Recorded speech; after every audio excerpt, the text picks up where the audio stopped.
What is going on, everyone? Tim from Tirfon Orbital. Unprecedented video today. I have installed a Dooku hilt. I never thought that I would revisit another Count Dooku hilt. I really didn't think this would ever happen, but it has. It has happened, and I feel cleansed. I feel as though the floodgates have opened, and yeah, I feel like, you know, there's been a rebirth, a resurgence in the Force. Anyway, listen, anyone who knows me knows that I had a very bad experience installing a Saberforge Count Mark II. Saberforge Count. I'm sorry. We'll try that. Yeah, this install was a pain in the ass, quite frankly. I'm just not. I'm confused. A long time ago. Actually, it wasn't really that bad of an experience, but it kind of became a thing, and I'm confused.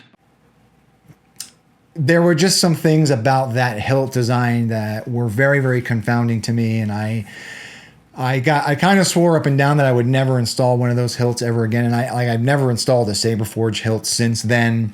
I haven't installed a Count Dooku hilt since then. So when a customer reached out to me a couple of weeks ago regarding the One Replicas EEDk or Count Dooku hilt, I thought that it was time.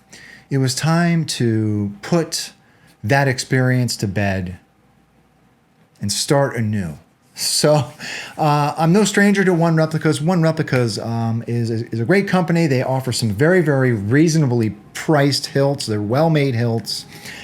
And this particular Dooku is actually a phenomenal hilt. This is, I cannot believe I am saying it.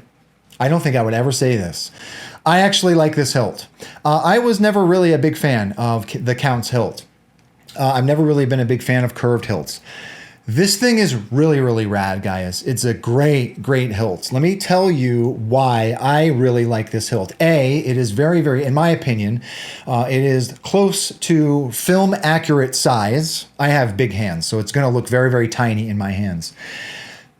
This red button has been made functional. Guys and gals, this red button, it works, as well as this brass. It's not real brass, but this button up top is also functional. In my opinion, this trigger always should be usable on Dooku hilts. I mean, like when you think of a hilt, this should be functional. I mean, in my opinion, why would that not be what you use to activate or you use as the aux button, right? So One Replicas has actually designed this to be functional. And another thing that I really appreciate about this is that it came pre-wired from One Replicas, right? So there were already switch leads coming from this trigger switch, and there were also already switch leads coming from this upper switch. I really appreciated that about this hilt design. So great hilt. Absolutely phenomenal hilt. It's very reasonably priced. I think it's just under $200 US. So, I mean, to me, that's a great price for a hilt that comes with pre-wired switches. I mean, it's a great hilt. Great hilt, in my opinion. So I know I say that in every video, but I really mean that. And that's a lot coming from me because I really never liked Dooku's hilt. So this is a great specimen of his hilt, in my opinion. So anyhow, with all of that out of the way, I do want to come into Fusion because I did do a custom chassis for this, and it is a little bit interesting the way that the chassis was designed, the way that it marries up into the hilt. So I want to talk a little bit about that. I do want to talk about how to use the hilt because there are some intricacies about how to take the grip off and all of that. And then, of course, we'll come up top, put a blade in it, and we'll be on our way, right? So let's come into Fusion. Okay, so here is the chassis for the One Replicas EEDk. I'm just going to call it the One Replicas Dooku from now on, right? Make things a little bit easier. So let's start at the bottom and why there is this really weird notched cutout at the bottom of the chassis, right? So where the pommel section, or the knuckle section of this hilt. It's like the 45-degree section of the hilt, where that separates from the rest of the grip. There is a hole, right? It is kind of a T-shaped hole, right? So where the chassis marries into that part of the hilt, that is what I've created as a notch in the chassis, right? So there are no set screws. There are no like threaded rods or anything. This is all that it is. It's not all that's holding the chassis in place, right? But this is kind of how the chassis marries into the bottom part of the hilt. So I need, just so you, the customer, is aware, when the grip is off of this hilt, try to be as delicate as you can, right? So even though this is all epoxied into place, okay, and this is not a resin chassis. This is an FDM chassis. It's in PLA. Just be aware that it can be delicate, right? So try not to drop this thing when the grip is off, right? Because this is all that is holding it in place, really. I mean, again, it is epoxied into place. So that is why that very strange T-shape is there, okay? There is no speaker in this. The speaker is in the pommel, and we'll talk about that when we come up top, right? Very interesting speaker placement in this one. Here is our Profi tray. Let me see if I still have the Profi model in here. I don't. That's fine. So here is the Profi tray. I tried something a little bit different with this Profi tray. Usually what I do is I just kind of have the Profi board slide up underneath this lip, and that is it. But I have put these little notches here. So the Profi board just kind of slides up underneath this lip, and then you slide it forward, and these notches kind of hold it in place, right? I'm trying to try something different with Profi securing or holding the board, securing the board in the chassis rather. Right, so that is why those little notches or forks are there. Okay, we've got greeblies along this side. There is a notch down the top of the chassis. This will allow for, there is a panhead screw on the inside of the hilt that is holding the outside spine in place. Right, so that is to allow for clearance. Along the other side, there are more greeblies. I did add two square or rectangular red and blue LEDs on this side of the chassis, just for a little bit of an extra accent, okay? Battery tray is here. Up top, we have a 6-rail PCB. Now, technically, all you need is a 5-rail PCB, okay? But I added a 6-rail because, full disclosure, that's all I had on hand at the time. But also, I wired up the PCB emitter to have its own animations. This is a stock PCB emitter, so it has a second data pad so that the onboard NeoPixels can be animated when they're not in use, when there's not a blade in it, right? So that's what I use that extra rail for. And to the customer, if you don't want that, you can turn that off in the config if you would like, okay? And that is it, right? Very interesting shape of the chassis, but we had to do that to marry it up into the hilt, right? And we'll talk about that right now. Let's come up top. All right, so here it is, the One Replicas EEDk. As I mentioned, I think that this is the perfect form factor for the Counts Hilt. I think this looks really, really great. The fact that we have this red button, or this red trigger, as a usable switch is absolutely awesome in my opinion, right? Very, very interesting setup in that the chassis, where the chassis marries up into this knuckle here, or this 45-degree angle part of the hilt. You will also notice that there's no speaker venting in this pommel section. Okay, like there's no holes down here, there's no holes on the side. This brass greebly here is what holds that pommel cap in place, so you don't want to unthread that. I did create, there's a 22 millimeter Nano Elite speaker in here. This is from Smuggler's Outpost. I did create a very, very simple speaker chassis that is holding that in place, okay? There's no speaker venting in here. There is some very, very small slits along each side of this pommel, right? So we obviously do get some speaker sound venting, but there's no like discernible, obvious sound venting. That's another reason I like this hilt. It's super, super accurate in my opinion, right? So really, really nice, elegant sound venting there, right? And that's it. So let's talk about how to get at this chassis. There is a screw along the spine here. You want to unthread that.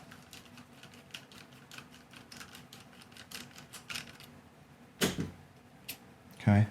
Very carefully take off that bottom part of the hilt, or of the hilt, right? I guess that's the pommel section. And there is the chassis. Okay, I did a pass of pewter rub and buff on this one. There's that red and blue square or rectangular LEDs. Okay. Profi V3 build. And that's it, right? So like I said, that chassis is just married into that unique hole right here, and it is epoxied into place. So when putting your battery in, just be aware. Now let me get the battery. Now a button top 18650 will fit in this chassis, but it is super tight. So to you, the customer, I will be providing a flat top protected 18650. These fit these fit a lot better in this particular build, okay? So when putting your battery in, just kind of cradle that chassis. It is obvious that this contest cannot be decided by our knowledge of the force. There's no kill switch in this build. So when you put that battery in, you're effectively the kill switch, right? So once your battery is in place, okay, there are those red and blue accents. Okay. So once you get your battery in, you can slide the rest of the grip on. Just kind of find that hole. Slide the upper part of the grip in. You can put that screw back in place.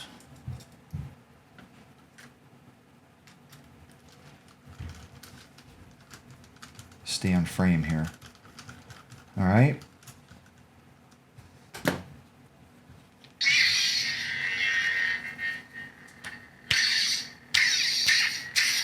So there is that. Let me turn this off. So that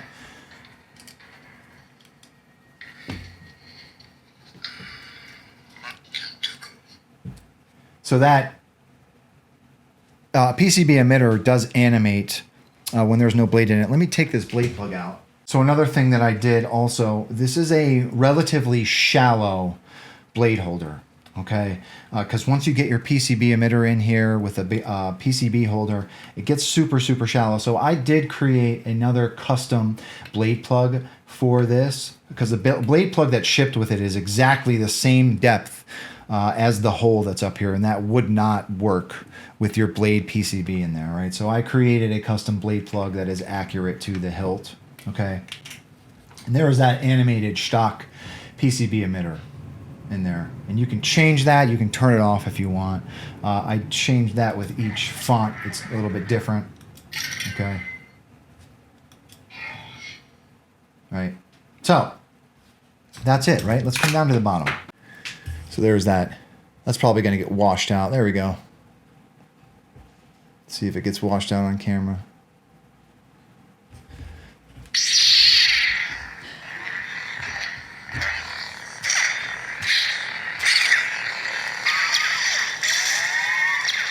Okay.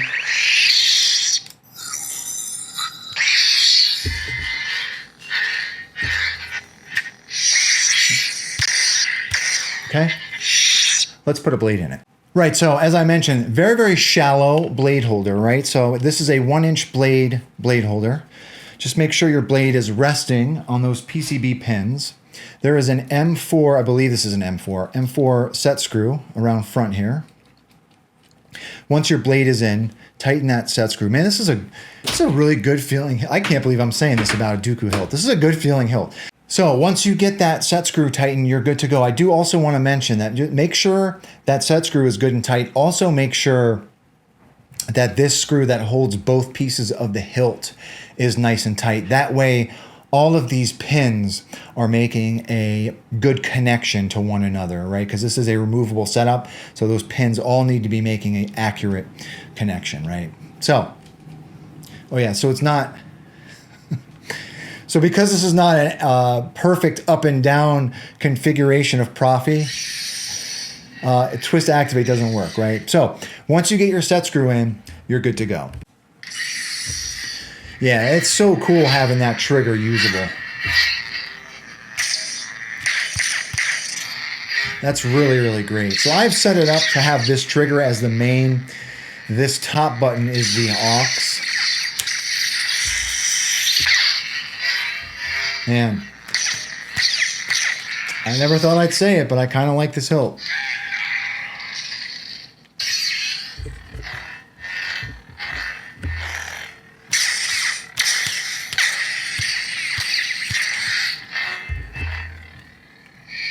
See what else we put on here. I'm Calcestis. Padawan. Oh, this is a long preon. It is time for instruction.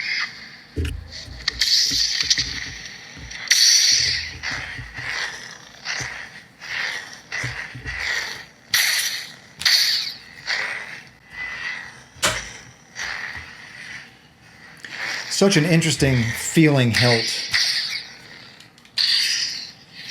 One more. Crystal focus. Not that one. Let's find a better one.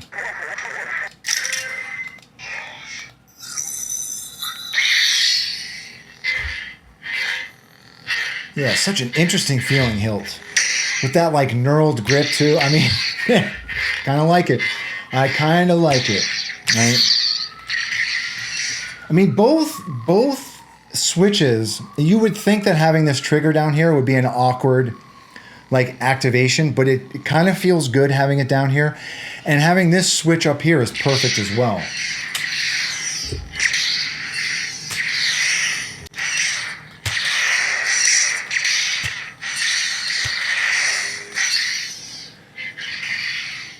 Let's see what else. One more. Now.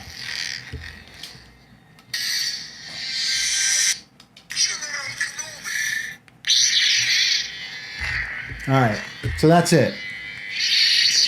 That is the EEDk from One Replicas, and like I said, this has kind of turned me back to the Dooku hilt. I mean, this is a great specimen for a Dooku. If you are on the fence about this hilt, I strongly suggest it, just because of the simple fact, from an install standpoint, this was a lot of fun to design a chassis for. It was a lot of fun to install because, you know, like again, these switches are actually functional. You know, we don't have any kind of weird like AV switches on the outside of this thing. Like these are actual, not just decorative. These are real switches. This red trigger is a beautiful red trigger. It's actually usable. They came pre-wired. It feels great in hand. I mean, it's a great hilt, in my opinion. So, yeah, it was a lot of fun to revisit a Dooku hilt again. Okay, so anyhow, to the customer, thank you very much for the support. Thank you for trusting me with your hilt. If anyone has any questions about this particular hilt or anything really, please do not be a stranger. And with that being said, may the force be with you always. Have a good one, everybody. I'm confused.